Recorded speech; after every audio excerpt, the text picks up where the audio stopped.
This is Family Electric Ghost, and we're live on the air with Nick Jain, your CEO of IdeaScale, your Harvard MBA. Welcome to the Family Electric Ghost podcast. How are you doing tonight? Phantom, thank you so much for having me. I'm doing great. Had a great workout today, and weather's awesome. Life is good. So we're in New Hampshire. Are you still in Mass? Or are you? No, I'm based in the great city of Philadelphia, city of brotherly love. Oh, I cool. miss New Hampshire, although it must be getting cold up there. Oh yeah, yeah, yeah. Well, I love this. I'm a New Englander, so that's the leaves are changing, everything's nice. But yeah, we like to talk to people like yourself because you're a CEO. You got some of a leading software company that deals with innovation. We like to talk to people who have that creative spark, and we'll get into your story. A couple of things we always ask any guest before we get into the depth of your story is like, what motivates you and why do you do what you do? Sure, I love two things in life. Number one, I absolutely love learning professionally, and number two, I just like building stuff. In high school, I was a carpenter. Today, in college, I built like weird mathy things, and today I build companies. Hmm. Yeah, that's what I was playing with erector sets. I'm a software developer, a software design, BSA system analyst. So left and right brain kind of renaissance idea that you can have creativity and you can have that level of discipline. I think sometimes it's cool to have the merge. What they used to call it a Renaissance person. They can have that kind of mindset. But I Yeah. think it's important. We can talk about innovation and maybe like in terms of like what actually promotes innovation. Is it more an expanding mindset or a closed kind of mindset? You would think it would be more expansive. Sure. So innovation in our view, and this is again what we do for a living, we build software that helps large organizations innovate. Innovation is a little bit different at the individual level versus at the organizational level. At the individual level, it's all about giving yourself the resources and the time to let ideas incubate. The resources mean, look, you're not going to come up with a great new theorem in physics or a great new piece of software or a great new piece of art unless you've learned about what sort of art is already out there. You need some base foundational knowledge in the air and skills in the area, right?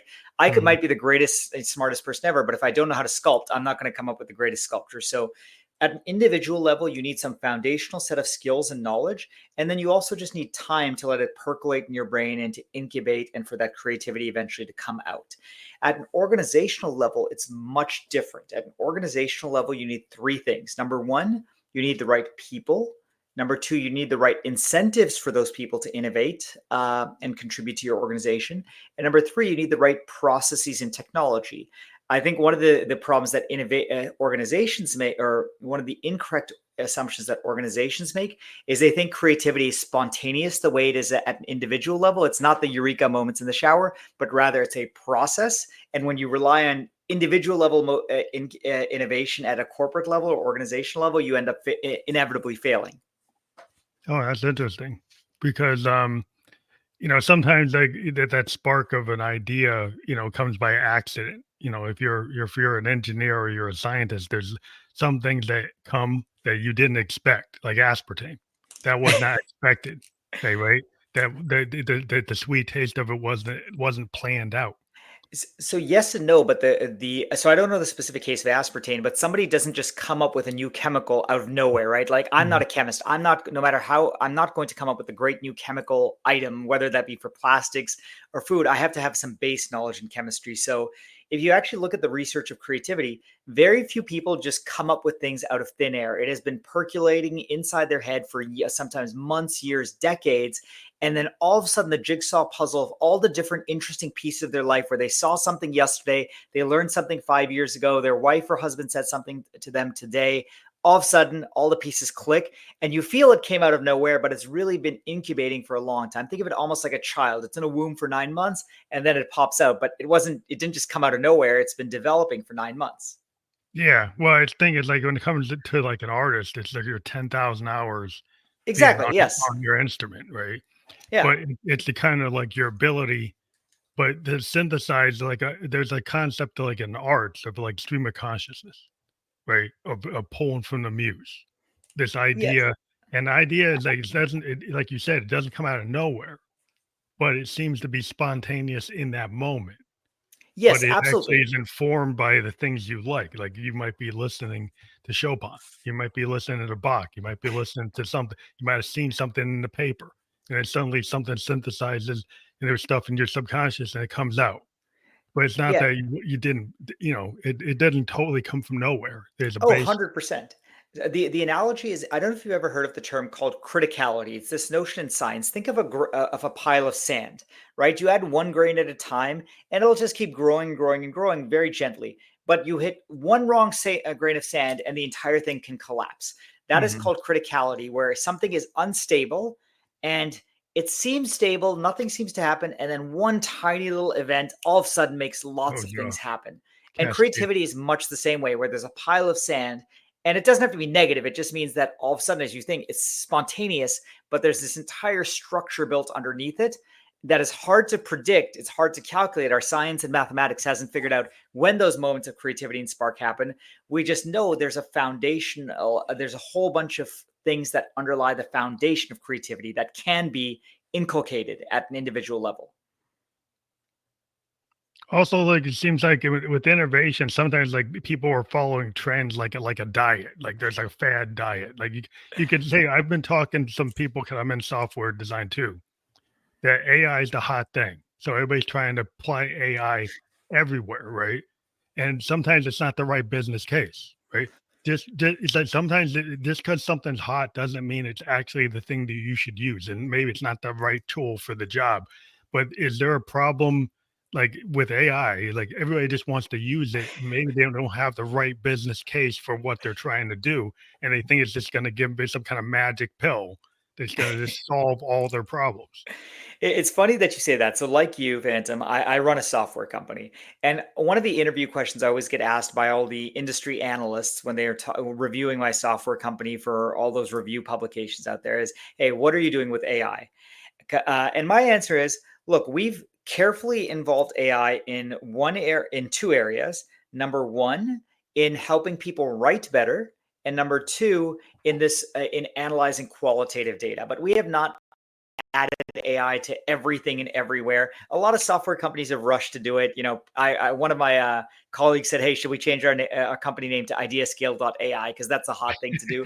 Look, it'll raise my marketing profile for a bit, but did I change the substance of what I did, and did I add AI meaningfully into my product and make my customers' lives better? Probably not, right? Again, I love AI. I use it actively in my day-to-day life. We use it actively in the company. But do we need to jam AI into every piece of software out there?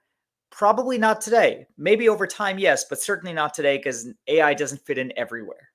Yeah, it's like certain like workflow situations that have some level of complexity. I work in insurance, right? And there's certain things that you could do, but there's a lot of unhappy paths. There's a lot of unhappy paths. There's a lot of exception processing, and there's a lot of rules that's like, and it can't just be done with a prompt engineer, right? It's based on like death tables and actuaries running these algorithms. Not that AI couldn't help with that, and it can. But it's not always the solution if you're trying to build a policy administration system. AI is not the tool to solve that policy and administration, new business front end. That's not the solution for that tool.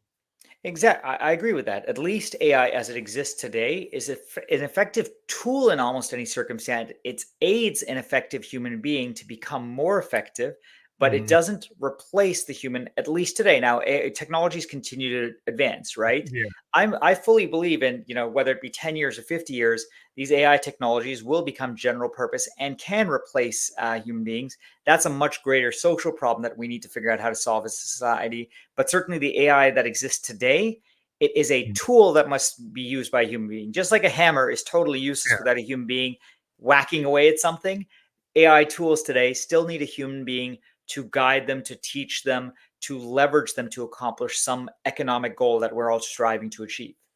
Well, I've heard like the argument for AI if it replaces, kind of menial work or work that's like takes too much time, is not efficient for a human being to do it, is that we're all supposed to put our critical thinking caps on. But my problem is with this is just a point of view. If the American educational system doesn't actually create people who are critical thinkers, and then you get rid of all the work with not everybody's got an MBA. Now everybody's got a BA. Now everybody's got an associate's degree. So they don't have the critical thinking capability. So Who's going to buy the product if you all want everybody to have be MBAs and they're not all going to be MBAs? So I agree with that with two minor adjustments. Number one, there's a limit to how much critical thinking you can teach to everyone or how much IQ you can teach to everyone, right? I'm a pretty smart guy, but no matter how much education I get, am I going to be the next Einstein?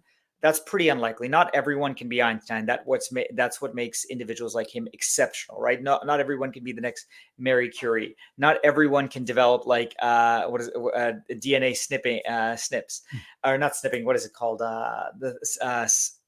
CRISPR, right? It requires a Mm, certain level of genius. Not everyone is that level of genius. That's number one. Education won't solve that. Number two is, look, if AI is not AI, I firmly believe is not just trending towards replacing menial tasks. It is over time, and we're already seeing this today. It's replacing informational or intellectual tasks, the tasks that have been the special province of human beings' brains up until recently. That's a much more terrifying future because what makes us special is that all that gray matter in here, and that's mhm, going to be less unique. It's already less unique than it was 10 years ago, and it's certainly going to be no longer unique somewhere in the next somewhere in the next 5 to 50 years. And that at that point, we have a much greater social problem to solve. Like, what do human beings do when our brains that have made us so special for the last 10,000 years versus everything else out there aren't special anymore? And there's a piece of silicon that is faster, smarter, better, and more educated than us. The good news, by the way, is if you actually look at the research at AI tends to be smarter than us, but also tends to be kinder and more ethical than us, which is a great thing. So rather than Skynet, we actually may have kind and generous AI overlords. mhm. Well, it depends on what the bias is in the learning library, Yeah, but there's a whole nother issue with that. But I'm the saying AIs tend to be smarter and more ethical. yeah, yeah. Well, it depends on what's brought in, because if you have an idea, like if it's scanning what is beauty, and you don't scan in all different types of beauty, right? You have a preconceived idea of beauty that you're bringing into it. Okay? It's gonna just know what you gave it. So I've got a funny example for that. So one funny bias I detected. I wanted AI to generate a photo of me. I'm ethnically Indian, so I asked it to draw a photo of an Indian tech CEO, right?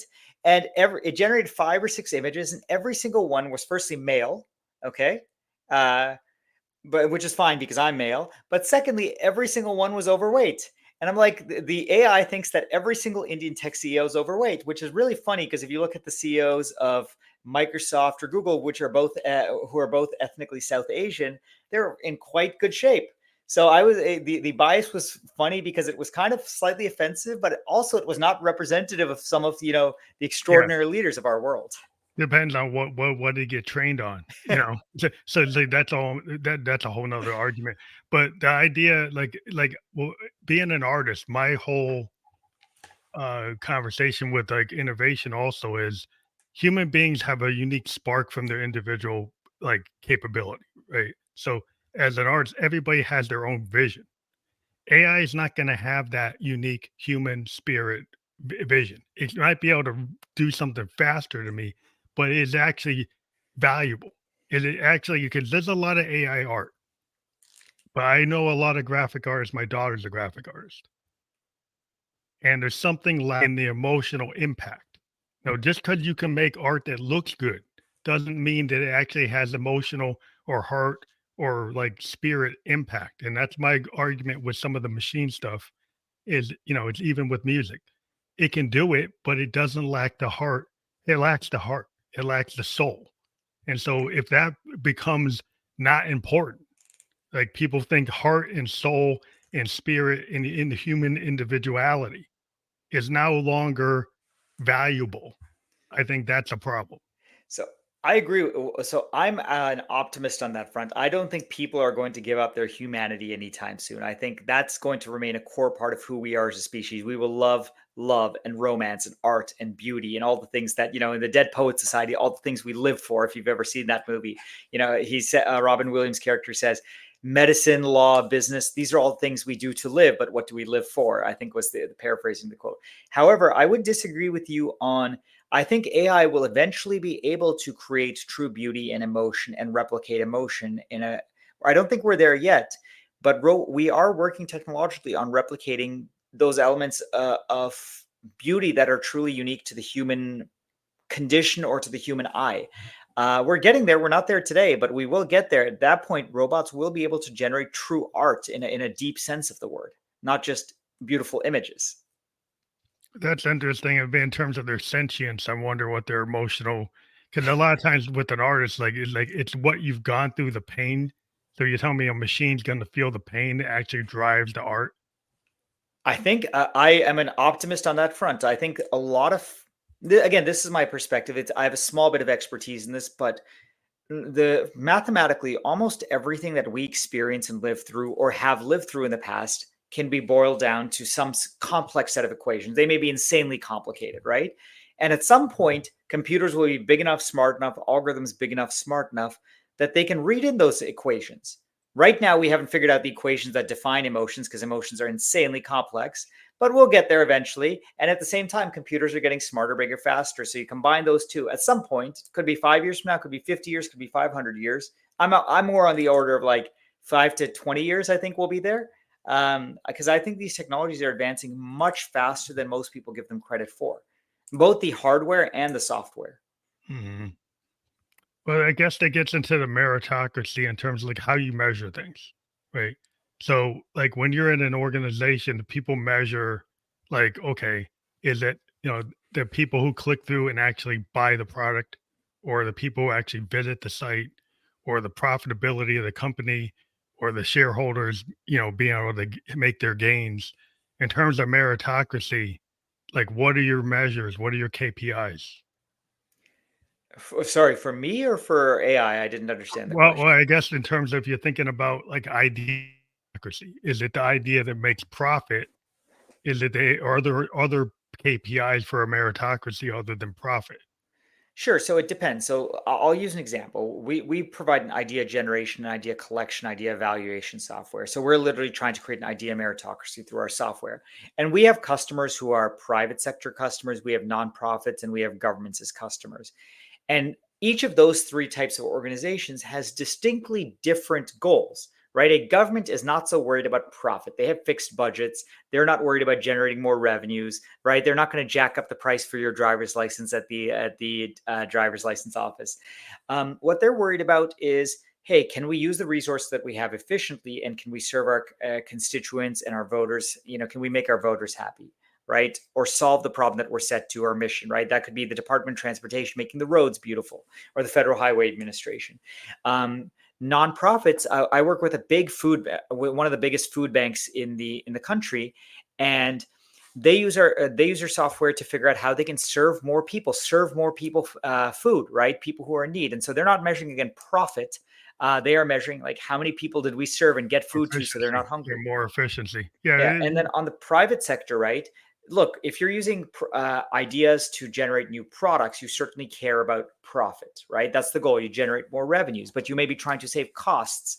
That's very different, but that's also profit oriented. But our customers may use our software to generate ideas to engage more employees. That's not a profit motive directly. That is a employee happiness retention metric. So a lot of organizations, especially leading organizations, do care about how their employees feel, how their brand is perceived, whether they are ethically involved in the world. And some of those, in fact, may be negative profit propositions, right? Like generally being environmentally friendly for most organizations is actually a negative profit proposition. it'll They cost you should more just money. burn the world, but they don't do that because they hold themselves to a higher standard. Well, it's a long run. It's maybe not short term. Yeah. And when you burn the world long term, yeah, like you might have short term profits by quarter, but in the The, long term you won't. So, there's old economics joke. In the long run, we're all dead, which basically refers to like you really shouldn't work to think about the long run. There's the ethical argument against it is if everyone thought that way, we're going to hell in a handbasket pretty quickly. yeah, well, you burn your resources out, so then you Exactly. don't eventually you can't operate, right? So, but eventually, you don't know if you're going to get there. But in terms of like, it's interesting. You talked about the nonprofit. You talking about the government. They all had different goals with different types of KPIs, key Mhm. performance indicators. So your software is flexible enough to work in these different groups. And people might say, "Oh, maybe I would only be working with the private people." Yeah, look, my goal, But my, you're talking about you yeah, could work yeah, in different IdeaScale's sectors. mission So is to create an yeah. idea meritocracy. We believe that the best ideas should win, and that is a foundational principle that should apply to any sort of organization. That's a universal principle, right? Good ideas should work whether you're a government agency, whether you're private sector, whether you're in India, whether you're in Africa. All organizations do better when the best ideas float to the top, and they're the ones that come into become reality and manifest, rather than the CEO's ideas or the CEO's friends' ideas. Mhm. So that's a universal principle. That's why software like ours is universal. And again, it's not dissimilar from how accounting software exists, whether you're a government organization or a private sector organization, because every organization needs to keep track of what's going on inside it. Every organization needs to innovate. It's quite simple. So that kind of goes towards something you mentioned, like innovation sometimes, if the boardroom has a closed mind, it's not an open boardroom, right? And they're actually not taking in ideas from outside of a certain set of people, right? Or a certain set of preconceived notions because we've always done it this way, or we feel they know, like they understand what it is, but Yeah, they're not willing to challenge themselves, right? And so if you come in with your software might challenge some preconceived notions or some concepts, do you run into resistance if you bring up potential idea to your ID framework that challenges their overall your mindset? Yes, no. I want to make one correction, and then I'll answer your question directly. I don't think most CEOs and boards are close-minded, right? I That's very rare in an organization. They exist, but most aren't close-minded. It's just they don't have an opportunity to listen to a diverse set of opinions, right? The CEO is not often hanging out in a warehouse on the other side of the country and listening to the ideas of his forklift manager, because he or she just not often out walking the floor in a warehouse that often. That forklift manager may have a great idea. I used to run a warehouse company, and I actually walked the floor all the time late at night, and I would listen to my floor guys because they would have cool ideas on how to make the company better. So it's not that they're not open-minded. It's just they have less opportunity to fully tap the ideas of their customers, of their junior employees, people in other offices who aren't sitting in HQ within 20 feet of the CEO. There's a academic study that, like, the amount of influence you have in an organization is directly correlated to 1 over the square of how many feet away you are from the CEO. So if you're 10 feet away, you're twice as important, you're 4 times more important than somebody who's 20 feet away, which is absolutely crazy. But Mhm. to answer your question directly, look, yes, software like any innovation software that disrupts what an organization is doing is going to rock the boat a little. And that's not necessarily a bad thing. Organizations that are comfortable with having their boats rocked, they're anti-fragile organizations in Nicholas Nassim Taleb's words. He's an NYU prof. And anti-fragile organizations are much more successful over the long term because they're more adaptive and resilient. And a practical example of this is we use our own software. I put my ideas for how the company should get better on the software. And you can actually go on our website and see people have voted down the CEO's ideas with negative. So I have negative votes on some ideas because people think they're terrible ideas. Now, in good organizations, that's allowed, where the people can say the CEO's ideas are stupid publicly and not be shamed or penalized for it. In bad organizations, people vote the CEO's ideas up because he or she's the CEO and we got to make him look good. Yeah, that's That's what's that's known a as the bad echo organization. chamber. Bad Yeah. ideas should die. Good ideas should win. But that's the echo chamber because you're saying like like that formula about the distance to the CEO. Like, if well, the CEO has information based on like your research, but they choose not to get out of that pattern, so it's like an echo chamber. That Mhm. is my point. But in terms of when you give advice to tech executives, um, what's the lessons learned that you've done, experienced over Sure. time? So I've run companies now in trucking, men's shoes, and software, and spent a bunch of time on Wall Street as a professional investor. I think that there's three areas that tech executives, some would, or three pieces of advice I would give to tech executives. Number one is understand how your product creates value for its customers. Number two, uh, tech executives really need to believe in their product at a deep emotional level. I believe in what IdeaScale does. Otherwise, I wouldn't be here with you today. And then thirdly, understand how your business makes money. This is really simple and it's really obvious, but so many tech executives, because they're young 20 somethings who got a bunch of venture capital money, don't actually know how their business makes money. And that's really bad, because any business at the end of the day, any private sector, whether you're making shoes, whether you're making sandwiches, whether you're making software, needs to know how you make money. And if you don't know how you do that, eventually you end up losing money, and that's bad for everyone involved. Yeah, it seems like if you don't understand your product, you just think it's a widget.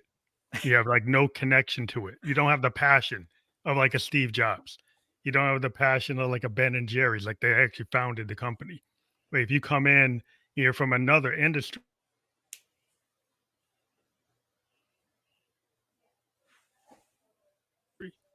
right? You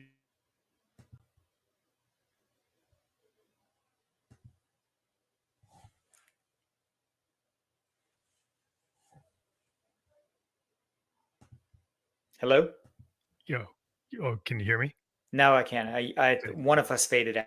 I Okay. apologize for that. I'm not sure if it was I me or guess in you. my example, there's a period of time was like if you're not an engineer, right, and you get into an engineering firm like cars or airplanes, and all you care about is making profitability, you could lower the quality of your airplanes, you could lower the quality of your cars, and there's a history within the automotive industry where that stuff happened. There's a history within the airplane industry where that happened. So in terms of those situations when people are making their goals, do you have any influence in terms of like, okay, is this actually an adequate goal for what your business is doing?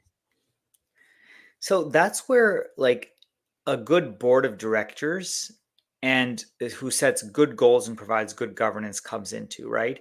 You don't, I think bad boards of directors set very short term oriented goals, and that's how they reward their executive teams.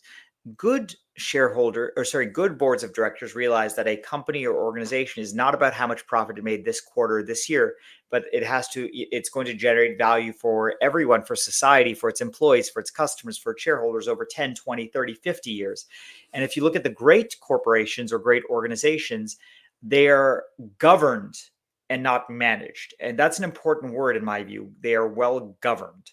And that's a really difficult thing to do. There's a lot of good research on it. If you go read like what the business school professors say, there's best practices on how you do corporate governance. And unfortunately, most organizations don't follow it because people are either too lazy to read what good corporate governance is, or because it runs so counterintuitive. Like, bad corporate governance is command and control with one person who has absolute uncontrolled power and is focused on the short term. Good governance is laying out a set of ethical principles and business principles and goals that an organization should achieve, and all short-term metrics simply build up to those long-term goals and are not goals unto themselves. Yeah, it just seems like sometimes the stock price, the profitability, the efficiency numbers, because if you work with the actuaries, I mean that's their wheelhouse. They're going to give you all the numbers. And then if you actually look at like what is the prime goal purpose of the company versus what the actuaries are telling you in terms of your profitability, your efficiency, your stock price, your all those things, right? And so the board of governance then sometimes would maybe hit the wall when they say, well, if we do what you want, we're going to lose profitability by 10%, by 20%. And then if there's going to be an argument of why would we do that? If what's the so who has to hold the reins or get people to value that board of governance is, I guess, their concepts. How do you get people to believe that those things are important? So two things. Firstly, stock markets are actually incredibly intelligent, right? So if you make a bad short-term decision that's actually good for the long term, stock markets generally are smart enough not to penalize you for that. And there's a ton of research on this that if you decide to give up a little bit of profit or even a lot of profit this quarter and it's going to make you 10 times more that in a year or 2 years or 5 years, stock markets are really smart and give you credit for that on a discounted present value basis using a fancy term. Again, being a hedge fund guy. But secondly, there's kind of an old joke, right? You get what you vote for. So if you, as a bunch of shareholders, vote in boards of directors who don't have the backbone to create a long-term vision and stick to it and are instead very short-term focused, that's what they're going to do, and they're going to destroy long-term value. You get what you vote for in life. That's true in politics. That's true in Hmm. corporate governance. Good shareholders, smart shareholders, try and have boards of directors that are long-term oriented and objective and rational, but also have the backbone and strength to say, we're going to take a stand here. And that could be a financial stand or an ethical stand where they say, look, we can make more money doing this, but this is illegal or unethical, and we're not going to do it. And it's great when you see organizations with strong boards like that. Well, it's more of a holistic vision where you're not just looking at one aspect of the bottom line. Um, Exactly. Right. There's fancy terms for it. The fancy term that's taken the world over by storm over the last 10 years is called the triple bottom line. I always forget what the three bottom lines. It's like financial, social, and I forget what the last one is. But basically, organizations that have multiple goals simultaneously. Um, but again, in well-run organizations, they have missions that are obvious that involve multiple goals, right? Like if you're a pharmaceutical, often good pharmaceutical companies say, "Look, we want to relieve human suffering and pain," a right? lot of Or some research and variation of development. that. Yeah, They they're need to heavy make into money while doing research. it. Well, they're heavy Exactly. into research and development. That's their whole wheelhouse. Yeah, but they're doing it for a purpose. They're not doing R&D because they just want to have a bunch of scientists and lab coats. They're doing it because they want to alleviate human suffering and disease. And that's a good social goal. And it's great that they can make money doing it. That's a win-win. That's a win for society, and that's a win for people who are suffering from a variety of challenging diseases. At the innovation, there's a reason for the innovation because eventually, when they come up with all these miracle cures, or it's not a miracle, it's because it's the hard work they put into it and the investment they put into it. It's a good example that of a long-term strategy, like if it takes 10 years to do this, then it still is valuable Yeah, because and that's exactly actually it's funny that we came upon pharmaceutical drugs, but pharmaceuticals are a classic example of where shareholders and boards of governors are very smart because it takes 10 years to get a drug to market between yeah, the it's basic research, the FDA, the trials, getting it FDA approved. But that's something where shareholders like, look, no, you're going to spend $1 billion to develop this drug. That's a lot of money. You could have just given us that $1 billion today, and we could all, have a yeah. nice dividend. But no, they're smart enough to realize that $1 billion is going to create $3 billion of value, or $5 billion of value 10 years from now. And that again, most stock markets are really, really smart at doing this. People don't give them. Everyone assumes stock markets are irrational. That may be true on a day-to-day or quarter-to-quarter basis. But over kind of the medium term horizon, about 2 to 3 years, stock markets are insanely smart at figuring out whether companies are being well managed or poorly managed. Hmm. I think the short term is always kind of like the kind of you know, burden because people go quarter to quarter, and even though the long term is supposed to have an effect, yeah, you understand what I'm getting at. But Mhm. in terms of business executives understanding finance, I mean, I would think any business executive, that's their wheelhouse. But do you find that they actually have a misunderstanding of where they should be? So I strongly disagree that most executives have an understanding of finance or accounting. And I'll give an example at business school, right? I did an MBA, and we had 2 weeks of accounting class, which was taught entirely by the case method. So I am confident that many of my classmates graduated without a fundamental account understanding of accounting, and many without an understanding of corporate finance. And those are Mm, two different things, by the way. Accounting is how you actually do the addition subtraction. Finance is how is value created. And that's true. That's for somebody who did an MBA. Think of how many people have just been promoted up in an organization, whether it be through the sales arm or through the accounting arm. That doesn't mean that you actually understand accounting or corporate finance. And that's really important for anyone who, in my opinion, if you want a C-level job in any department, whether it be marketing, whether it be operations, whether it be technology, you have to understand how you account for things, right? Like what are expenses, what are revenues, how do they add up and subtract up? But also, how does your organization create value? And that's what corporate finance theory is all about, right? You don't have to take 20 years of it, but you have to understand some very basic principles like what's a DCF, what is present value, how do you create value, what is ROI? And these are things that if you throw these terms around, many executives won't understand. And I speak from experience. When I was investing in private equity deals and hedge fund deals, many of my executives who I worked with who were running $100 million or $1 billion companies didn't have this. Now they often had a great CFO who understood it, but it's still kind of terrifying if, one person in the senior room of 5 is the only one who actually understands how the business is fundamentally making money or not. Yeah, and can they actually tell that story to the other people in the room so they understand it? It depends. If somebody's open minded, they can be open to learning anything. If somebody speaks to me in French, I may not understand it, but if I have the time and effort to go learn French, I'll understand it. And if I don't, then I don't, and they're just speaking French to me or Latin Yeah. or Chinese. Well, it's a matter of like influence. Like if you have that actuarial or finance knowledge, but it ends up being just only you're the only expert in the room, you're the only SME, then they might not understand the urgency of the things that you're talking about.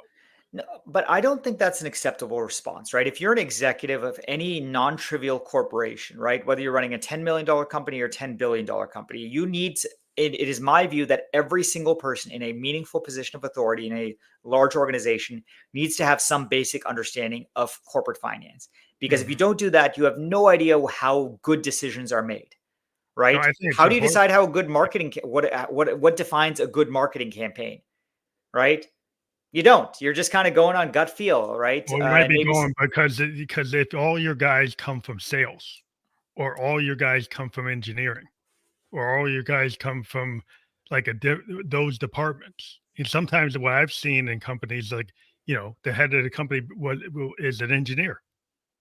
That which is might great. is Engineers are great. smart people. They're smart Salespeople are people. smart people. Yeah, smart people. But like if they don't have they figure because they know the math. Yeah, they know engineering math, but they might not know the finance math as you're indicating. So people might not assume that they would understand what the finance guys are talking about. And none of this is rocket science, by the way, right? It's all you can from a couple of from like a weekend course on Wikipedia or 2-week executive course at an MBA program. You can go learn these things. Oh yeah.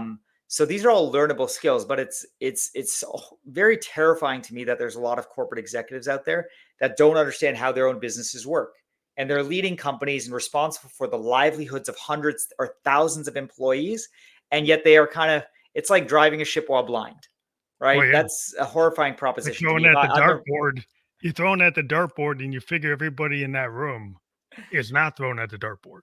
Before you're telling me like that potentially they could be if they don't have the finance or the actuarial understanding that they could be doing that and they could be taking other um metrics or KPIs or other people's intentions and thinking that that is the most important thing they should be working Yeah, on. and I'll give a practical example for this. Over the last 10 years, there's been this mentality called growth at any price in the Mm. technology world, where you should just grow no matter what it costs.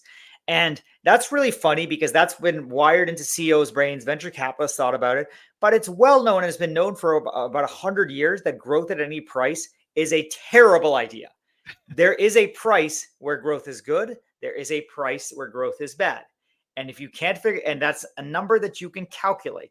Now, you Yeah, we can't can figure necessarily it out. calculate it out to 8 decimal places, but you can generally figure out, hey, should I spend $1 to sell this burger or $1 million to sell this burger? If you're spending $1 million to sell one burger, you could Diminishing just intuitively, returns. you don't have to do any Yeah, math. You know it's the bad, but end there is diminishing math. returns. Yeah, Yeah. you might. It's like the idea, like in music industry, right? We have streaming. Like you got to get 1 billion streams to make any money at 0.006 of a penny. If Yeah. you actually sell a vinyl record, you could sell 2,000 vinyl records to make more money than you could ever get streaming. So you don't have to have a million views. You could be an artist that only has 50,000 fans. And if 2,000 of them buy your vinyl, you can actually do better than if 50,000 people streamed your song on Spotify. It's So funny. I had this exact conversation with somebody at a poker table like 3 weeks ago, where I was explaining that streaming is great for Spotify. It's great for Apple. It is terrible for the artist unless your name happens to be Taylor Swift. yeah, you got to be in the top 10 of their upper tier. Mhm. Their upper tier, they do all right. Yeah, Anybody streaming has else? destroyed the economics of the music industry, right? Yeah, Because it is basically, it's actually great for the listener. For me as a non-musician, I get access to it's all the world's devalued the music. art. It's Yeah, it's devalued the devalued art. the art. It's Yeah, compressed the entire value chain, which means labels earn less, artists earn less, platforms earn a little bit more, and consumers get art for basically free, which again, awesome for me as end consumer. I'm glad I'm not a musician, but I understand it's absolutely awful for artists, both big and small. Again, unless you're the top five, but yeah. everyone else outside the top 5 or 10 is absolutely damaged by modern streaming economics or art economics. Yeah, that's an example of a technology that's appeared to be great, streaming for music, it appeared to be a cool thing, and it ended up being detrimental to the art that it's supposed to be promoting. Mhm. Well, yeah, it's detrimental to the art, but in all fairness, streaming was never invented for the artist. It was invented for the consumer so I could access art more easily, right? Mhm. So instead of for those who are of your audience who are old enough, instead of walking around with a Walkman or with an iPod, right?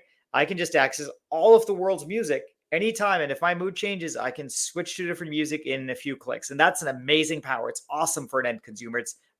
Well, it's It's consumer revolutionary. oriented to the detriment of the artist, Oh so yes, you like, yeah. It is not a win you never proposition. wanna sell a product that puts your artist out into the street. Of course, no. I That's not the business I run. I try and do a win-win-win where it's good for my customers, my employees, and my shareholders. But look, there are business models that change the value, how the pie is cut, right? Yeah. Streaming platforms not only shrunk the pie of economics, they also dramatically shifted the pie, the slice of the pie, away from the artists, a little bit more towards the labels, and a little bit more towards the platform, and hugely towards the consumer. Yeah, and I've worked with a lot of independent artists, and what our solution has been to, don't give the song to the streaming service, put it out in a physical form, tour, and live within a certain level of being an artist. So you can actually learn a living as an artist if you don't want to live high on the hog, right? And there are artists who can live at a level that you can't live on Spotify, but you could actually tour, you could do shows, you have merch tables, you go and you monetize your music through licensing, sync Mhm. licensing and things like that. So it becomes a different model. I 100%. write Yeah. songs for, like, video games and stuff like that. So you make more money licensing a song to be in a video game than you do on Spotify. The Yeah. rate the And by rate the to way, pay like, you is way higher. one of my favorite artists is this battle rapper called Iron Solomon, and he, for whatever reason, didn't put his songs on Spotify. And I really like his actual, setting aside his battle rap, which I enjoy. I actually really like his songs, and so I went out and actually bought a CD of his songs. So Yeah, it's a what it was, strategy. 25 bucks. It's the first CD I've bought in like 25 years. But like, hey, if it's not available on Spotify, I like this guy. I want to support him. And he, like, both his battle rap career, which has really been enjoyable to me, but also his music, which I like. So I'm willing to shell out 25 bucks if I can't find it on Spotify. So that was a great decision he made, because if he was on Spotify, he wouldn't get it. I wouldn't pay Yeah. anything to see him. Yeah, it's a strategy. Sometimes you might not be able to you have to come up with a different, uh, where place to sell. Like, if the place you sell is killing you, then you probably don't wanna be selling in that place. 100%. But, in terms of, what do you think about like, the struggle of innovation? And we've been talking about it, but, like, do you your software helps, like, idea generation, right? Is that part of it? Idea generation, idea collection, and idea evaluation, and then ultimately idea implementation. We take you from getting a bunch of cool ideas, figuring out which are good, to getting the good ideas turned into reality. Because some people hit the wall and say, "I can't come up with it." They're sitting there with a blank page. They can't come up with the idea, and so is that the kind of customer? The customer's hitting the wall, or their ideas weren't working. So this is an approach that they can take with you to actually stop that drought. Well, we try and solve. There's many pain points to innovation. We try and solve all of the idea related ones. So number one, how do you come up with an idea in the first place? Firstly, you should never be looking at a blank page. Blank pages are not inspiring. Okay, go look at other ideas. Go look at something that gets your creative juices flowing. So, like, if, for example, if you log into our platform for your company, your organization, or community you're interested in, let's say you're interested in the Tesla community, you log in, you'll see thousands of ideas from other people who care about Tesla, how to make Tesla cars better. Okay. Hmm. That's pretty cool. That gets your creative juices flowing. And even if you don't have a new idea yourself, you may have an idea on how to improve on somebody else's idea, because creative thinking is an iterative process and a collaborative process. So that's number one. It helps you solve like the blank slate, the writer's block problem. Number two is, look, let's be honest. There's good ideas and there's bad ideas. There's also good ideas whose time has not come. So if you have 1,000 ideas, how do you figure out which ones are good? How would you tap into the power of the crowd and you get people to upvote and downvote ideas the same way you would a Facebook post or TikTok, right? And Hmm. so certain ideas are so powerful, they become viral and they rise to the top. And those are almost always the best ideas. So we help you do that. And then finally, we help you go figure out whether the best idea is even possible and how to get it done, right? The best idea may sound great on paper, but it may violate the laws of physics. Everyone wants a perpetual motion machine. Turns out that violates the laws of physics.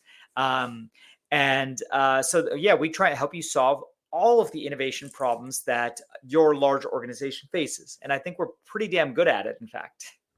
That's pretty awesome. Cause like the example you're saying, like having like a forum or a group of individuals kind of like in a Tesla forum and they got better, the customers might say, I got a better idea than what Tesla's doing. And people talk about it and you can kind of mine it. That happens with like, in the video game community, they're fan made games.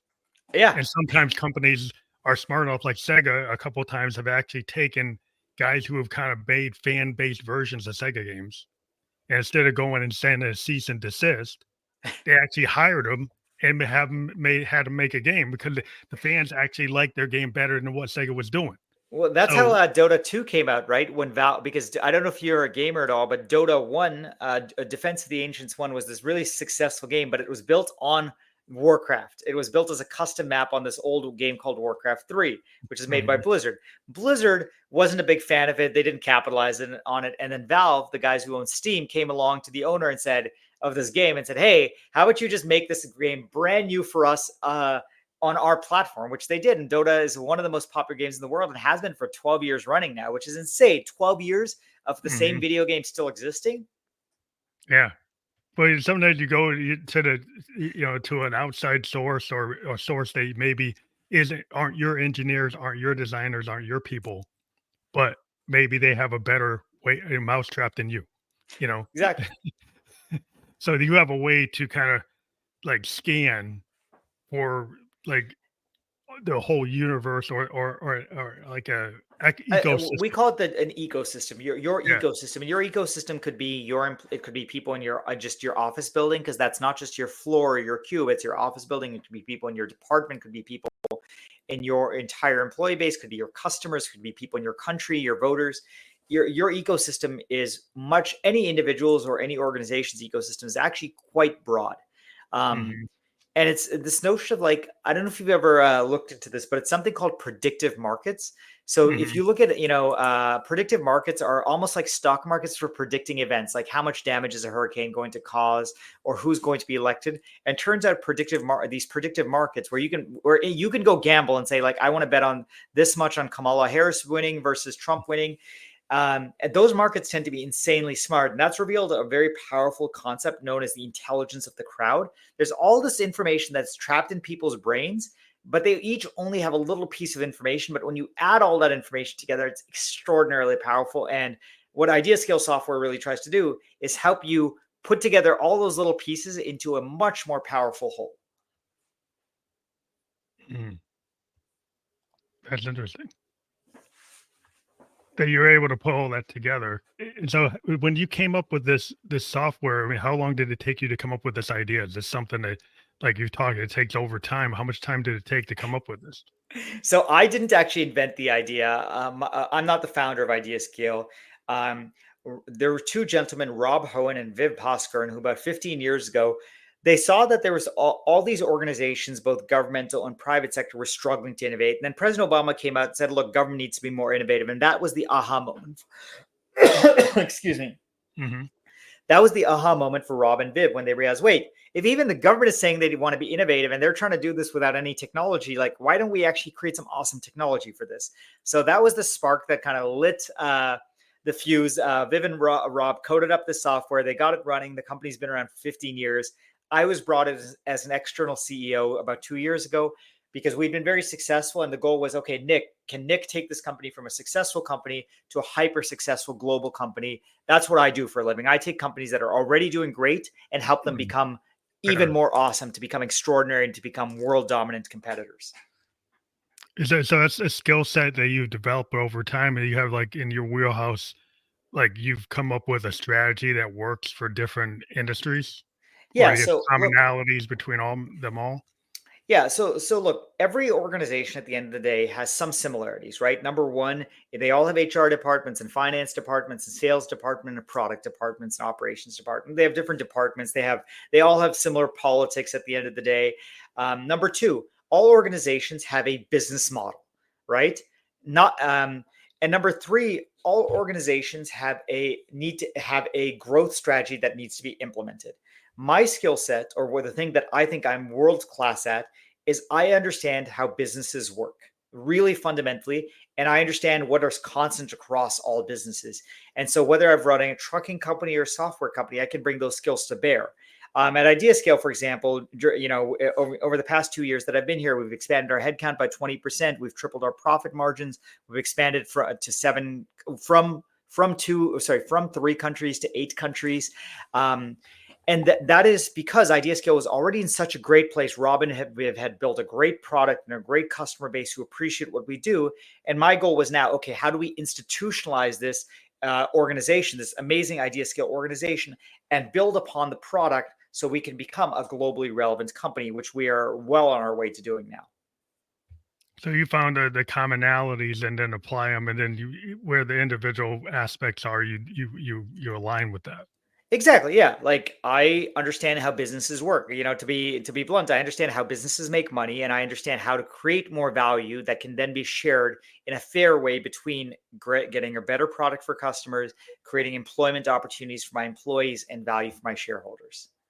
Like a great producer will take somebody, right, their demo, and then make it just sound better, but maybe not totally rewrite it. But if it's already good, they Mhm. just put the shine on it. They put Yeah. they make it sound so, but they don't try to restructure, total structural redesign of it. Sure. Yeah, look, I've brought my own touches to the product, right? I think since I've joined, I've put a much greater emphasis on product quality, making sure the software doesn't have bugs. I put a much greater emphasis on simplicity. So I've demanded that certain features be killed because they're too complex or they're not useful. They make me as an end user confused. And if I'm confused, if the CEO of a software company is confused on how your software works, that your customer certainly will be. So look, I've certainly put my own touches on the software, but I think where I've been most impactful is building an organization that is resilient and Mhm. scalable. Scalable. Yeah, so you got the resilience, so you can ramp up to Yeah, and whatever we can the take a hit. Like if something bad happens to us tomorrow, I'm very proud to say that we don't have to fire our employees or scale back a big product launch or cut back of services that we're providing to our customer.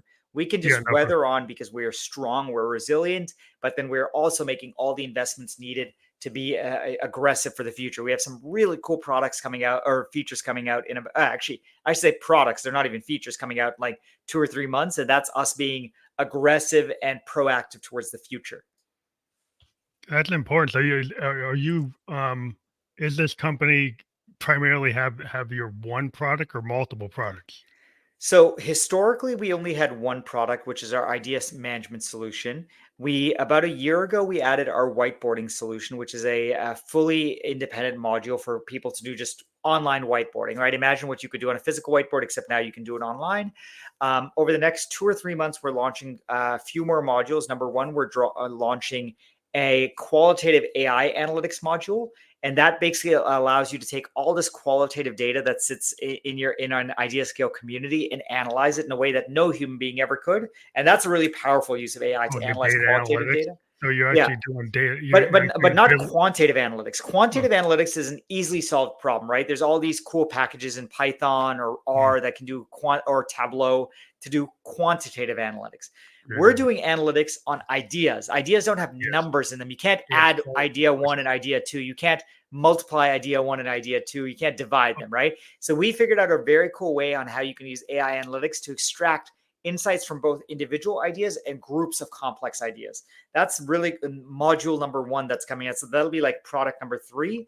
And then product number 4 is we're adding a full I always get my tongue tied on this project portfolio management module that allows you to manage a whole bunch of things that are projects.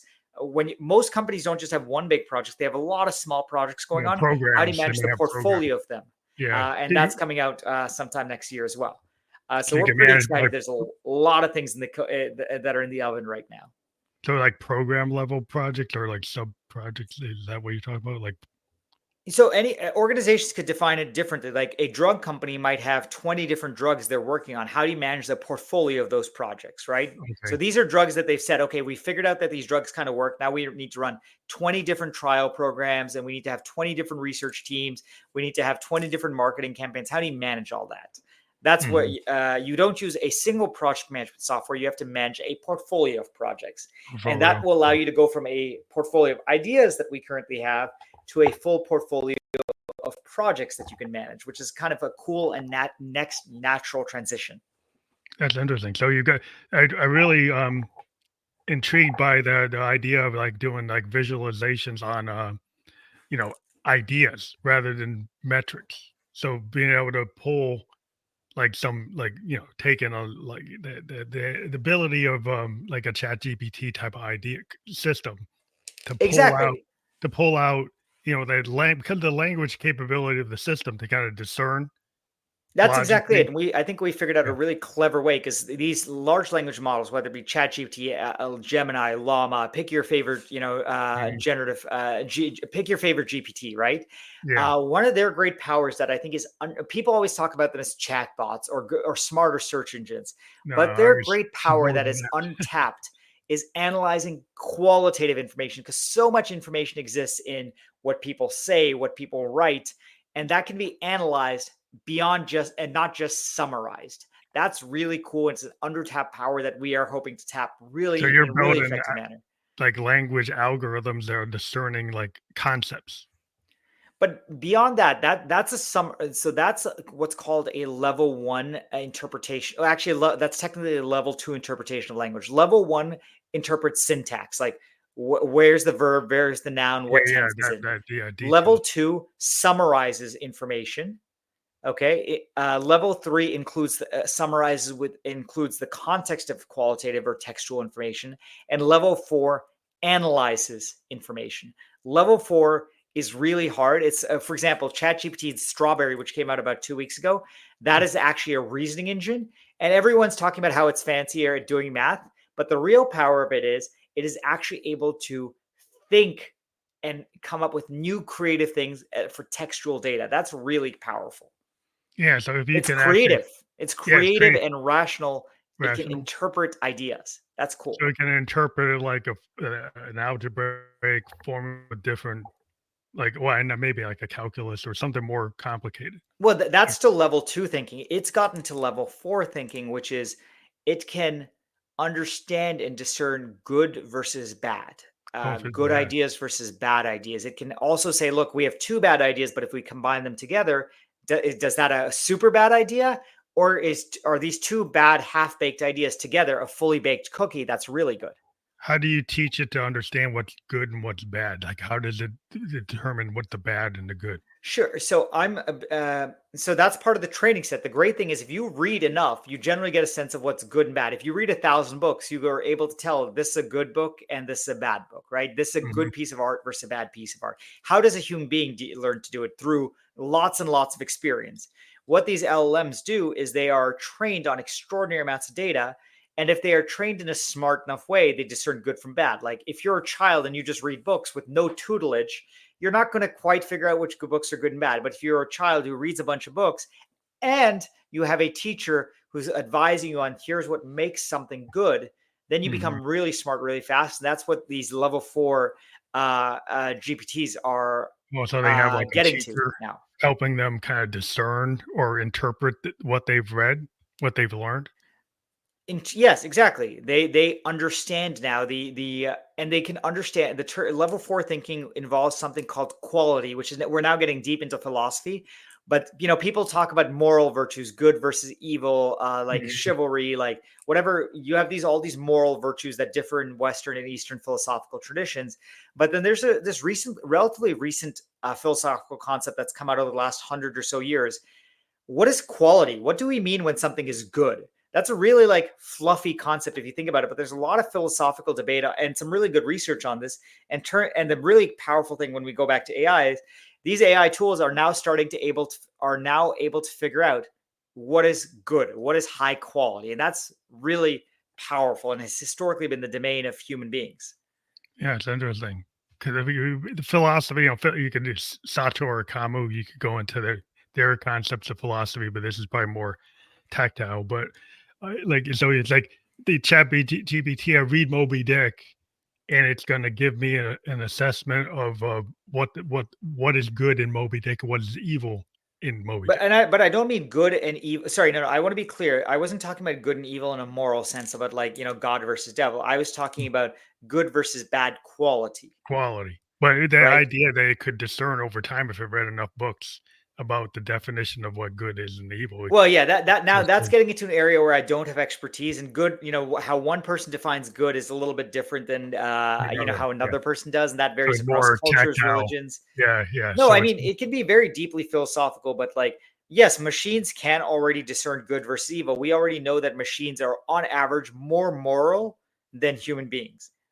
However, good can be is an ambiguous. It depends on the eye of the beholder, right? What is viewed as good in one religious tradition or one cultural tradition may be yeah, viewed as exactly. barbaric and evil in another. Yeah, that depends on the bias, where you're coming from culturally or from spirituality, for religion, all kinds of Mhm. factors that could make you define good or bad differently.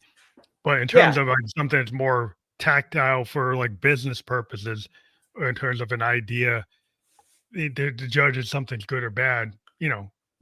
but it's That's interesting. I want to push back on the word tactile because like compute these machines are now figuring out what is good art, right? And that's not necessarily something that's relevant to businesses, but is actually a higher order cognitive function where they can discern the quality of Moby Dick versus Nick's junk writings, right? I'm a Mhm, terrible writer or a very average writer.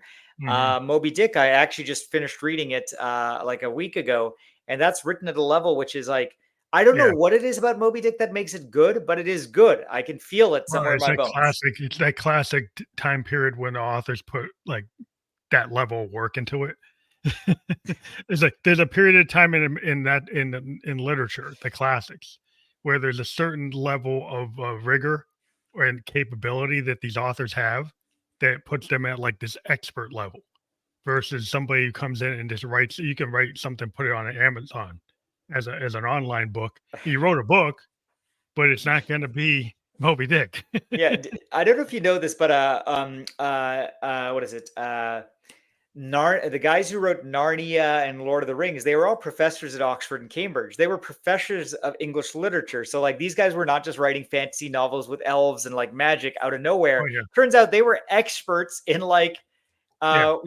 in language and literature. So they were Well, world class, right? And T.S. Eliot, right? Tolkien's a class. I mean, his stuff Yeah. is like But so deep. Tolkien was a professor of like English literature. It makes sense. It He makes sense wrote part of the if you English dictionary. I don't know if you like he yeah. actually wrote like I think almost or he wrote like 2,000 entries for the letter W in the Oxford English Dictionary 100 years ago. Isn't that crazy? The guy actually Well, was he's the a world expert on the letter W in well, anywhere in the world, amongst I many other mean, things. he was a world builder. He Yeah. turned the fantasy realm. He just had these ideas, but he had a craft. Having some basics and training. It's probably the rigor of doing that gives you that kind of capability to be a Mhm. world builder. Because if you learn that kind of 10,000 hours of doing work, then it puts you in a frame that you could take that expertise. But we've had a really interesting conversation, and we do have your LinkedIn there. So if people connect with you there. That's how they get in touch with you. Yep, exactly. I respond to 100% of messages. If someone wants to message me, my name is Nick Jain. I'm on LinkedIn. You see the link below. Would love to hear from you and help you out. Alternatively, if you're interested in our product, ideascale.com. Our software is completely free for organizations less than 100 people. Come check us out. If you're a large organization, come be my customer. We are Mhm. best in class at what we do. We do encourage people to connect with you on your LinkedIn and reach out to you, and do check out Idea Scale. It sounds like a really innovative approach. And we love having people talk about things like this. I haven't had anybody actually promote something to the effect of what you're doing today with Idea Scale. So I think people should check this out and see what it can do for their business. Perfect. Thank you so much for having me on your show. It's been a pleasure chatting with you, Phantom. Thank you. Thank you very much, and have a great day. You Great too. night.